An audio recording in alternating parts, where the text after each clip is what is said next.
XX, que consiste em considerar a produção científica das universidades como um bem público, repito, bem público, permitiu que a universidade se tornasse na vanguarda da transferência de conhecimento.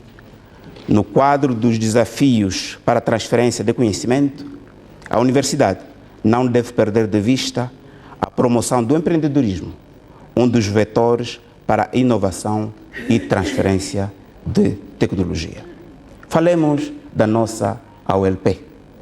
No quadro dos acordos entre os países da CPLP e das suas instituições, registramos várias ações de formação e transferência de conhecimento bilaterais ou multilaterais. Não dispomos de dados para aferir o grau de cooperação entre os nossos países neste domínio, comparado com o grau de cooperação entre países de outras comunidades de outra comunidade de países. Pode ser um repto interessante para a CPLP. Parece-nos possível, no entanto, fazer um estudo sobre ou entre o grau de cooperação no domínio da transferência de conhecimento entre as instituições associadas na AOLP e entre estas e outras fora da comunidade dos países de língua portuguesa. Caros acadêmicos, caros cientistas, um estudo relativamente a esta matéria poderia relevar eventuais constrangimentos estruturais da forma como cooperamos. Hoje por hoje, podemos fazer as seguintes perguntas.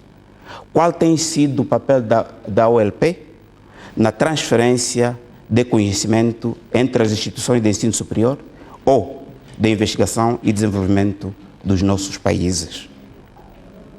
Talvez a questão pode ser posta de outra forma. Qual pode ser o papel da AOLP neste processo?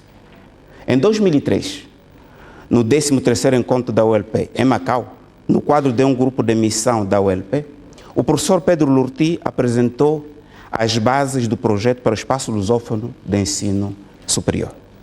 Na nossa intervenção proferida na ocasião, tecemos algumas considerações que ainda achamos atuais e pertinentes para a consolidação e desenvolvimento do processo de transferência do conhecimento entre as instituições dos nossos países. Advogamos na altura a necessidade do desenvolvimento paralelo de dois projetos, o Espaço Lusófono de Ensino Superior e do Espaço Lusófono da Investigação Científica, culminando com declarações ou, preferencialmente, convenções definidoras do ordenamento jurídico do Espaço Lusófono do Ensino Superior e do Espaço Lusófono da Investigação Científica. Estes espaços permitiriam, entre outras, a avaliação da qualidade de ensino e de investigação científica, a definição de um quadro de qualificações, o reconhecimento mútuo de qualificações, a mobilidade de docentes, estudantes, diplomados, etc. A consultadoria da AOLP aos seus associados e aos países membros da CPLP, que assentaria na partilha e transferência de conhecimento e experiências instaladas nas instituições que integram a associação. Uma destas intenções, o da criação do Espaço Lusófono do Ensino Superior, conheceu a luz do dia através da chamada Declaração de Fortaleza, de 26 de maio de 2004, assinada pelos ministros responsáveis pelo ensino superior da CPLP. Competia aos governos dos 8, querendo também o de Macau e a AOLP, a quem a CPLP confiou o honroso mandato de integrar o grupo de seguimento do processo de Fortaleza, converterem a Declaração de Fortaleza e o processo dele decorrente da Declaração de Bolonha no espaço multilateral de língua portuguesa. Caros acadêmicos e investigadores, é reconfortante constatar hoje uma grande interação entre as instituições de ensino superior dos nossos países, o que fortalece as bases para o espaço lusófono de ensino superior e investigação. Pensamos que a materialização daquelas e outras intenções cria as bases para a transferência real e desejável de conhecimento entre os países, os nossos países e povos. Considerações finais. Caros acadêmicos e investigadores, o Executivo, ou melhor, o Governo da República de Angola, aposta na cooperação entre as instituições de ensino superior e de investigação científica dos nossos países, por ser um dos pilares fundamentais para a transferência de conhecimento. A transferência de conhecimento é um vetor importante para o desenvolvimento da ciência, tecnologia e inovação de Angola, rumo à edificação de uma sociedade de conhecimento cuja inserção da ciência, tecnologia e inovação nas estratégias de desenvolvimento do país a longo prazo sirvam de fatores determinantes para o combate à pobreza e melhoria da condição de vida do cidadão em harmonia com a natureza. A OLP pode desempenhar um papel importante através das instituições angolanas associadas no cumprimento deste desiderato do Executivo angolano. Concluindo, a Universidade tem, entre outras atribuições, o papel de definir as balizas de uma sociedade que deve caminhar rumo a uma afirmação idiosincrática, econômica e cultural sustentadas nos princípios de desenvolvimento humano. A Universidade, hoje e nas nossas condições, deve ser o epicentro da transferência de conhecimento.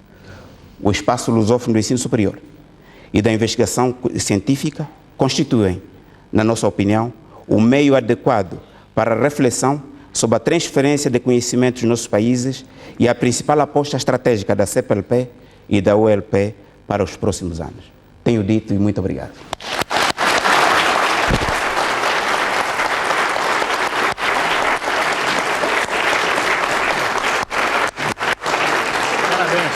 Do professor João Teta, ele é secretário de Estado da Ciência e Tecnologia. Necessariamente, professor João Guerreiro, duas ideias que se interligam: a universidade e a sociedade, que papel, e os graus de formação, os graus de cooperação, como é que se podem articular aqui na AULP? Essas duas ideias são fortes no discurso dele, mas também uma primeira ideia que é sublinhar o papel que a Universidade tem de motora e de produção de conhecimento, no sentido de intervir na sociedade e dinamizar aquilo que são os problemas complexos que a sociedade hoje tem, enfim, sobretudo também no nosso país, mas no conjunto dos países da CPLP.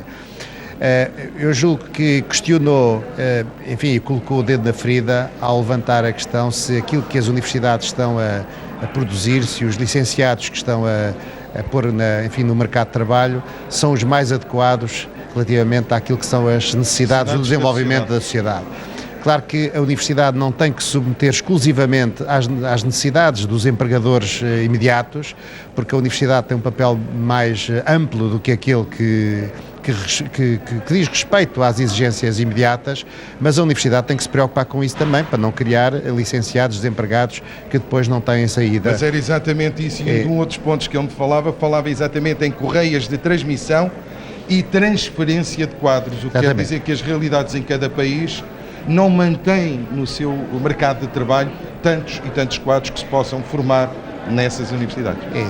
E, portanto, essa questão é básica, e a segunda questão que colocou, que me parece também importante, é do papel que esta associação pode desenvolver na aproximação e na convergência das estratégias dos países da CPLP.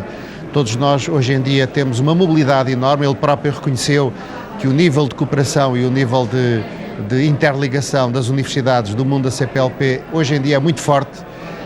Há programas que financiam e que apoiam essa mobilidade, há programas de pós-graduação em conjunto que dão suporte a isso e, portanto, trata-se de aproveitar essa rede enorme que hoje em dia está montada e orientar tanto quanto possível para o desenvolvimento e para a promoção das nossas... Exatamente. João Teta dizia exatamente isso. Como é que se pode articular todo este know-how que existe na ULP, por exemplo?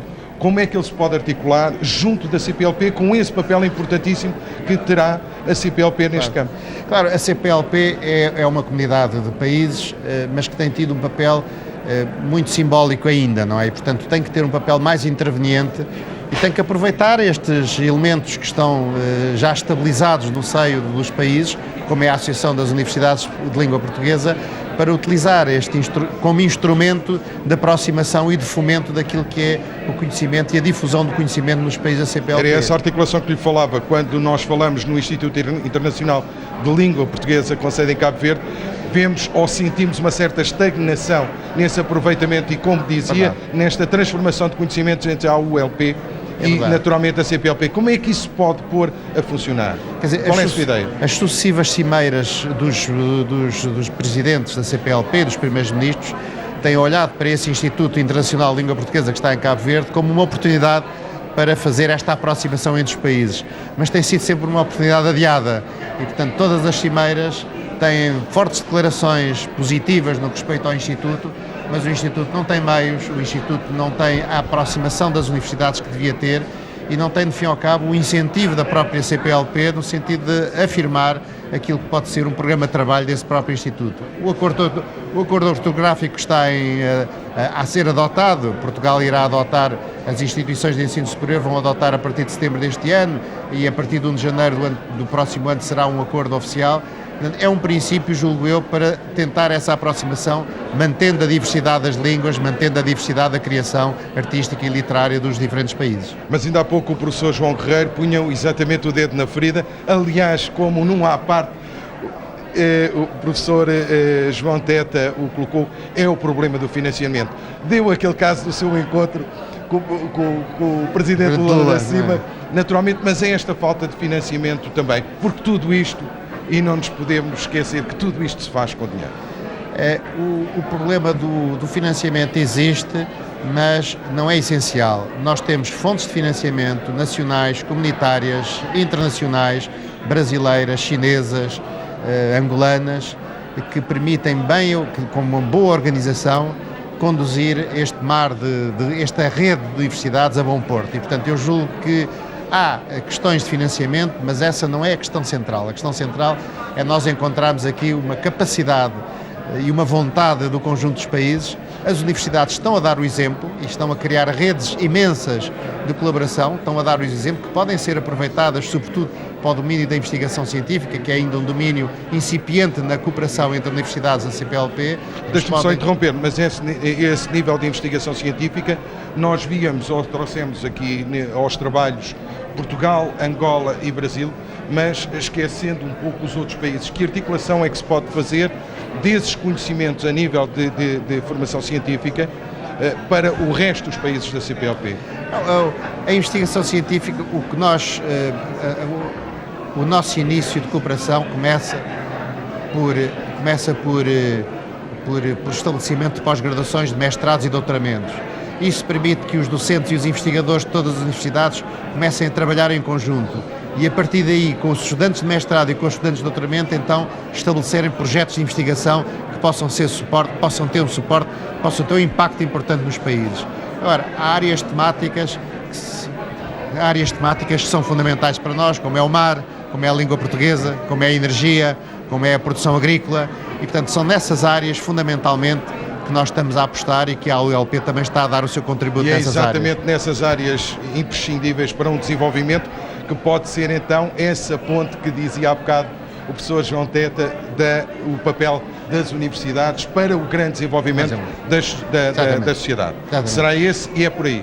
O João Teta tem a vantagem de, antes de ser secretário de Estado, ter sido reitor da Agostinho Neto e, portanto, ter uma longa experiência de relacionamento com universidades, e as ideias dele são muito claras no que respeita a este domínio. Sim, senhor. Dr. João Guerreiro, penso que ficaram aqui as notas principais. Primeiro deste discurso do professor João Teta, e é secretário de Estado da Ciência e Tecnologia, que nos veio falar aqui de transferência de conhecimento e o papel que as universidades hoje podem ter no desenvolvimento das sociedades. Foi esta especial informação aqui de Bragança, onde continuamos a acompanhar os trabalhos do 21º Encontro das Universidades de Língua Portuguesa. Tenha então um bom dia.